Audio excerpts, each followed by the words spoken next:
installed into your Android device, and to open it, you click on the icon. The moment you come in, if you have products, you can always see the products lined up on the checkout page. If you don't have products, there are two ways to add products. You can click on the button and add a new product here, but also you can go through the quick sell feature. So quick sell allows you to add a product, but it also allows you to check out without a stock addition. For example, if I am selling a product worth 3,500, I can just input the price and then add it to cart and proceed to checkout like that. So moving through the checkout process, what happens is you have to add a product the customer wants into cart. For example, if we have a customer who needs 3 beers and 2 loaves of bread, we can add 3 beers, 2 loaves of bread. You can see the total here is 700, and then I can proceed. I can also add the customer who bought this product. For example, let's choose Karanja, and when I proceed to checkout, I can choose the method that they will check out with. Before that, you can also give clients a discount. So if I click discount, I can give this client a discount of 5%. It will show you both in cash and in discount, in percentage. So for example, this is 5%, and when I check out, it will be saved as one of the transactions. So apart from the checkout or POS feature, we have other features. For example, we can have products. You can manage your stock and everything to do with products. In the products page, I can click on a particular product and modify it. Every detail of the product is modifiable, but there's a button called manage stock. So basically this helps you to keep track of your sales over time. We also have orders. This is a premium feature. So as you can see, there's one order. An order is a sale that is not confirmed or completed, and you can complete an order by just clicking on the particular order and then proceeding to checkout. For example, this one I can say mobile, and then an order is converted into a sale. Other than that, Bibo also enables expense management. Expense management is a premium feature, and you can see that in this example we have stationery as one of the expenses that has been added. Its status is pending.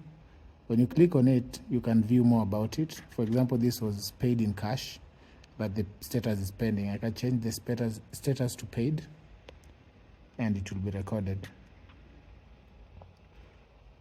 You can also manage categories. So there are 3 types of categories we handle at the moment. There's product category, expense category, and measurement categories. A category is basically a grouping of products, expenses, or measurements, so that we can have a summary report on the same. Bibo allows you to handle customers, and in the customer management, you don't only handle the customer details such as name and phone number. You can also give them a store credit. So for example, you can see Emmanuel in this case has a store credit of 98,230. Basically, it means Emmanuel can check out through store credit other than either cash, card, mobile money, or other.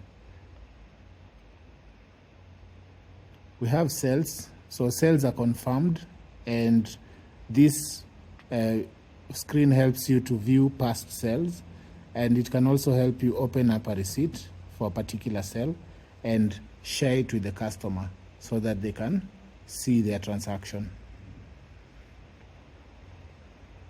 Analytics is a premium feature, so you can filter based on time. For example, you can see you can filter according to 1 month, 3 months, 6 months, 9 months, or 1 year analytics.